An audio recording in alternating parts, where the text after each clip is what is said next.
All right, everybody. This is Matthew Pose of Pose Acoustics, and I'm answering some questions. So this one, I'm going to answer this for no other reason than I feel bad.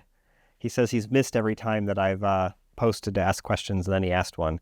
So the question he said was, well, I always miss where you're able to ask questions. One I have is, what are the acoustic issues you run into with the MLP against a wall, which is typical for many? My MLP is actually a bed against the wall, facing opposite wall where the TV is, with a 5.1 setup. Biggest issue is center channel sounds fuller if I leaned forward a little versus head resting on headboard wall center is below ear level but angled upward under the TV on edge of an entertainment center. Well, let's just start with, I am never judging your system or setup when I talk about the compromises that have been made in your system. So I don't want anyone to take this as an attack or me suggesting that I think what you've done is, crap or junk. It's not true. I've said many times, I'm going to keep saying it, every home theater is a set of compromises based on your system requirements, which includes the room that it's in. And if the only place you can put a surround system is in your bedroom, and your seating is your bed, then that is your situation and you make the best of it. But let's go over what those compromises are, because we should always recognize the conscious compromises we've made. So first, it is always a compromise to have a center channel that is below or above the TV. It is always better to have a center channel which is a direct and perfect match to the left and right speakers, meaning it's the exact same speaker and at the same height at screen level, but you can't do that with a TV. So that's a compromise. You have it in your bedroom, you have a TV, you put a center channel below it, it's a compromise. Doesn't mean you can't have good sound. It just means that as a design is a compromise. Okay, so then other issues to go with here. What happens when you have your MLP up against a back wall? You're right, real common, not a good idea. So I will start by saying, if you've done that for aesthetic reasons rather than for it's all you can do reasons, you should move it forward. In fact, if your seated position relative to your screen has a viewing angle that's less than 40 degrees, I would argue you need to move your seat forward from the wall for many reasons, including that your viewing angle is too narrow. Your viewing angle should be above 40 degrees, really, ideally above 50 degrees for modern 4K content to get a really immersive experience. So if you've got a 65 or a 70 some odd inch screen and you're sitting like 12 feet away from it, then you're sitting too far back.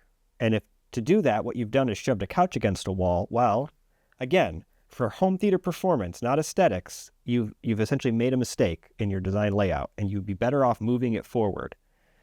In that scenario, you'd be better off being at somewhere between 6 and 8 feet from the screen and then giving you a couple feet to the rear wall. Now let's talk about the other compromises. Then we have bass. As you move closer to a boundary, the bass gets louder.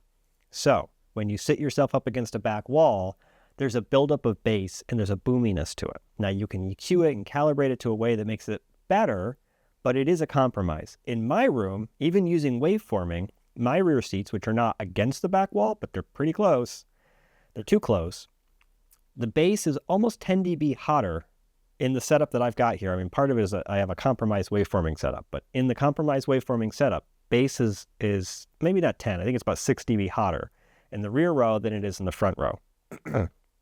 Interestingly enough, the one center seat, if you sit forward in the seat, it's about the same as it is in this center seat, which is really nice, and it had never been that way without waveforming, but in the side seats, it's not true. It doesn't matter where you sit.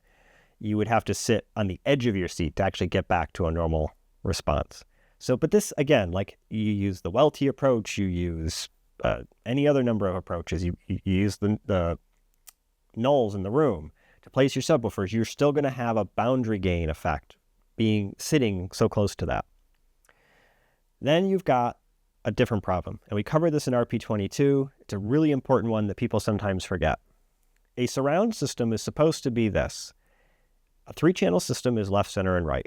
A 5-channel system is left, center, right, and 2 side surrounds, not 2 back surrounds. A 7-channel system is left, center, right, 2 side surrounds, and 2 back surrounds. Now, in RP22, we push you away from using angles and look at it as zones. Many of you who have worked with me know I'm not a big angles person. I push the angles all the time. Obviously, we use angles in the design layout. We look at them. But the point is, I am not a hard and fast. It must be these angles. If you're off by 2 degrees or 1 degree or whatever, you're you're a terrible designer. No. They need to be roughly in the right locations. There's sort of a zone that makes sense based on seats. So as you can tell with my seats, if you look, everything's angled a little off, but if you look, you can see that my rear seats sit inside of the left and the right rear speakers. That's critical.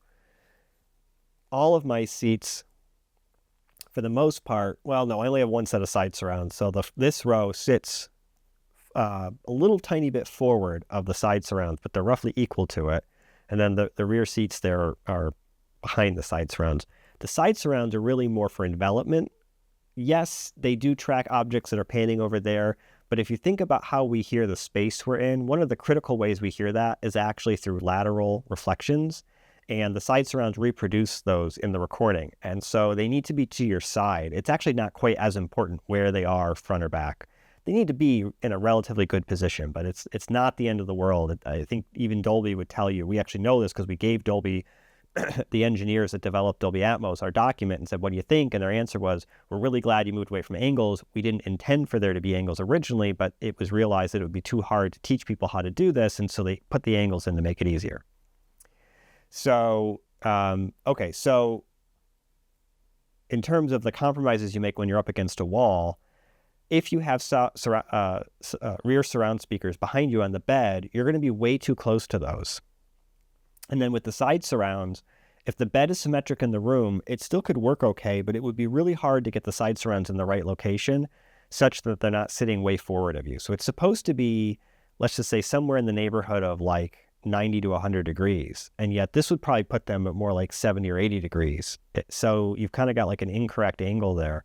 And while I still would argue it's not the end of the world because they are sitting in the general zone of where they should be, the fact that they're a little forward of where you'd like them to be, or if you push them back, they're too close to the back surround, and you're sitting too close to the back surrounds, all creates this compromise where the envelopment and the panning accuracy, if you will, is just not as good as it should be. So I would say that that's not a great design approach. That's the compromise you've made by doing that. But as I said, many of us are in a position where we have no choice. My rear seats are too close to the wall because it's that or only have one row. Yeah, I could have pushed everything further forward, but I didn't. And at the time, didn't feel like that was the best way to go because I didn't want to sit that close to the speakers in the front MLP position. So I wanted this to be my optimal position, and I compromised that one. It was intentional. I did it because that was how I wanted the room to be. With the bedroom systems, I think you do, I mean, I've done these before, and it's often very difficult to get the side and rear surrounds to sound correct because you're up against a wall. I've had better luck getting the side surrounds right when I place them as good as I can. And the back surrounds, what I found works, but it's still not great, is you have to raise them above your head level by a good amount. So what I do is first off, you're going to have speakers that can be aimed down because the frequency response is going to be way off. Think about it. You're sitting 90 degrees to the tweeter if you're up against the wall and it's in the wall like that and it's above you. Potentially, you're very close to that. It's not a great situation to be in. So what I do is, if I have the flexibility to do this, is I put them up higher, I try to aim them down, and I do my best to get some space between where a person's head would be and the headboard. Actually, the headboard doesn't matter, it's the wall and the wall. So like in my own room, for instance, where we do have a sort of basic surround system that uses those SingCell Alpha speakers to do all the surround duties, they're actually pretty cool. The bed itself doesn't sit right up against the wall. So for various reasons, we actually needed to have a gap there, and we do. And the headboard is attached to the bed and kind of wraps around a little bit and goes up pretty high. And so what we did was we moved it about a foot or so out, and then the surround speakers are on stands to the back sides of the bed, up higher than the seated position. It's not great, but it gets the job done. And the aiming and everything works so that you're not sitting at 90 degrees to the tweeter, not even close actually. So you get pretty good sound that way. So answer to your question basically is, what does it do? Well, you're sitting too close to your surround speakers. The bass is going to be kind of screwed up from it. And then, like I said, just the overall setup is itself a compromise. At the same time, this is a conscious compromise. You worked with what you had. It's reasonable, and there's not a lot you can do about it. You know, you mentioned that the center channel sounds different depending on where your head is. That doesn't shock me. You've got sound coming off the back wall, the headboard, and it's mixing because from a time standpoint, when your head is up against a wall, the amount of time it takes for sound to go from the speaker to your ear versus from the speaker to basically the back of your head to your ear is so little, there's so little difference that is your earliest first reflection. And so it gets fully integrated with the main sound. And in this case, what's being reinforced is lower frequencies. So you're hearing that boost that makes the problem of clarity. You can't aim the speaker to change that. You'd actually have to treat the headboard. I don't tell you, maybe put some pillows up on the headboard, see if that helps or something. That's probably the only way to really address that. The only other thing you can do is move forward or find a different place to set up a theater. This is life. This is how we design theaters. We work with what we have and we do our best. And when somebody says, I want a no compromise system, well, like I said, I don't believe there's such a thing as no compromise system. We do sometimes need to say to the client, I can't give you what you want in this space. We need to find another space. That happens all the time. So I hope you found this video helpful.